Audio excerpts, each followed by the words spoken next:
Tony, we're 4 games into this season. How pleased are you with the progress, not just this season, but of course on the back of what was an incredible year last year? Well, last year was a fantastic season for the football club.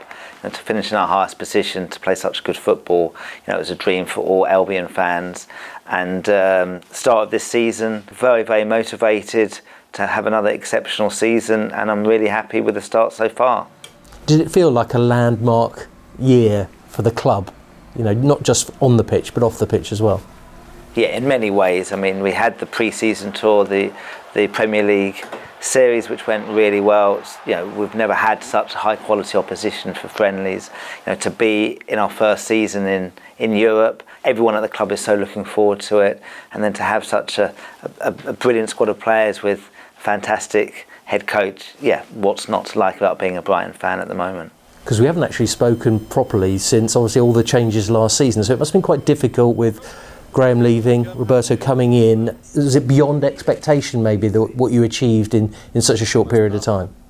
Well, there was no doubt when September came and Chelsea came knocking and Graham left. We were maybe slightly fortunate that there was a few weeks before Roberto's first game, but it's always a really difficult situation. We're always prepared for a head coach suddenly leaving for whatever reason, but until you bring one in and see how they settle, you really don't know how they're going to work out. And so we were extremely fortunate. We got somebody of such a high quality of Roberto to come in and get going straight away. Even though the results in the first few games were not so great, the performances were, and over the season, it was by far and away our best season, both in terms of performances and results in our 122-year history. Inevitably, when you have success, people look at what you're doing right and then want to have a piece of it. And you're always going to have suitors for your players and your managers as well. How difficult has the summer been, really, with obviously the loss of Moises Caicedo, Alexis McAllister as well? But you were expecting that, I imagine. Well, every transfer window has its difficulties and situations. It was not unexpected that Alexis and Moises have left the club in the summer, 2 exceptional players for our football club, but we've been prepared for a number of months, and it's not always easy to get the right players in at the right time, but I'm really happy with the business we've done. We've got a lot done fairly earlier than we would normally do, although we always aim to get players in before pre-season. As we know, it's not an ideal world out there. We've accepted the fact that they're going, and obviously Levi was hugely important for us last season. He went back on loan, and that was expected. We were hoping to perhaps do a deal with Chelsea, but they really wanted to keep him, which is fair enough. He's their player, and so we've been planning for many months around those possibilities, and I'm really happy with the squad of players that we've got at the moment. Obviously, there's talk of the likes of Evan Ferguson, Karim Mitoma now. Do you just get bored of that every time that you bring through a player, they get talked of about going somewhere else rather than thinking, what can they achieve at this football club?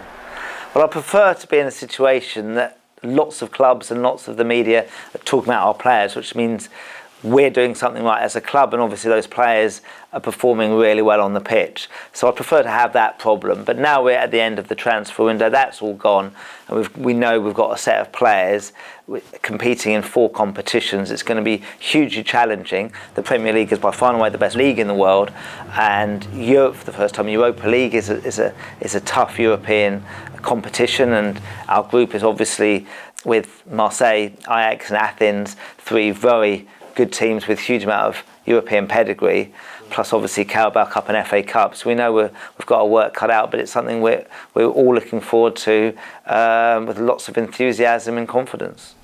I just got to ask about one player, Ansu Fati. What does that mean to bring a player like that into this football club?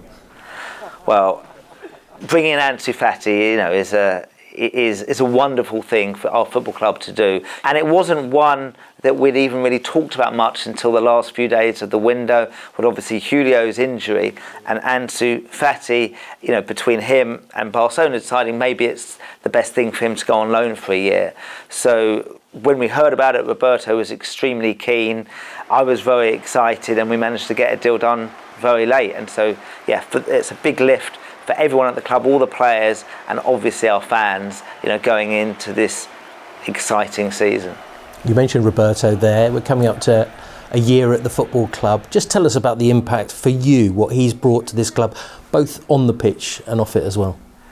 Roberto coming in has been pretty amazing. I mean, he is an elite head coach. His track record, when we looked into it in a lot of detail, was exceptionally good in the latter years at Shakhtar Donetsk and at Sassuolo. But I didn't quite realise the impact he would have when he came in. I think it's very difficult to ever know the impact of any, whether it's a player, a coach, a head coach coming into the football club. He has been hugely influential for so many players, and he's so good at improving individual players. So across the board, I mean, they were all pretty much across the board very, very good players. Graham also did an exceptional job in terms of raising the levels, raising the standards of the players, and Roberto's just taken that one step forward. And the quality of the play, the risk taking at the right times to create opportunities for the players, to create chances, and his tactical abilities, I think, are superb. So we're very fortunate to have him at the club, and we love having him at the club, and long may that continue. He's ambitious. He always sets big targets, he says. He won't tell us what they are, but he sets big targets. Has he pushed you as a chairman to have him as your manager? I think he pushes everyone at the club to go as far as they can. Certainly, we don't have ceilings at this football club, but he certainly doesn't have one. And he pushes all of us at the club to try and be bigger and better and as good as we can be. And that's great, because that's what I try and do, to always push the boundaries and to have dreams that we can achieve big goals. And we've done that, and we potentially have bigger goals and bigger dreams to achieve. You mentioned dreams. Often when we see you at games, maybe leaving somewhere in the Midlands or up in the Northwest or wherever, we talk about you've always had this dream of Europe. What did that mean to you to have Roberto lead you into this European campaign? Well, I've been a fan for getting on for 50 years, and the club's been going for a whole lot longer. So to be the first to do anything for a club is special, and so our fans have waited a long, long time for this moment. So AEK Athens at home is not long away. So we are all really looking forward to that game and the whole competition. When you looked at the draw, a lot of people said you've got the most difficult group. What did you think when those names came out? I was very excited. They are tough teams, but we know the Premier League is the toughest, the best league in the world. And we finished 6th in it last season. So we're not worried about any team. We respect the 3 teams. They've got huge pedigree in European football. But I think we can go in and be confident that we will do well in the Europa League group and do well in the competition. And how important is that for the future of the club? Because trying to put yourself on the European map, but also attracting players, head coaches in the future, whatever it may be. How key is that? I think it's really important. I mean, it's really important for the club, the community, the city, the players, future players coming in. Obviously, revenues are higher, and how well known Brighton is on the world stage. I know being in the Premier League is huge, but also playing those European games, we as a club, we as a city will get more well known if we can compete on a regular basis in Europe. And I'm saying that knowing how difficult it is for an English club to compete regularly in Europe. And you talk about that connection. It's always been important to you when you've been at the club, about that connection with the city, the county, and taking that forward. And this is just like another step forward, isn't it? Because obviously the club has had harder times in its history, hasn't it, as well? Yeah, it certainly has. So yeah, for me, getting the city of Brighton on the map as much as we can, in our role as custodians of this football club is a big deal. And I think it's really important for the football club that we do that. So we will always have that as a big factor in a lot of what we do. You've had some incredible emotions over the years, the promotion, whether it's Championship, Premier League.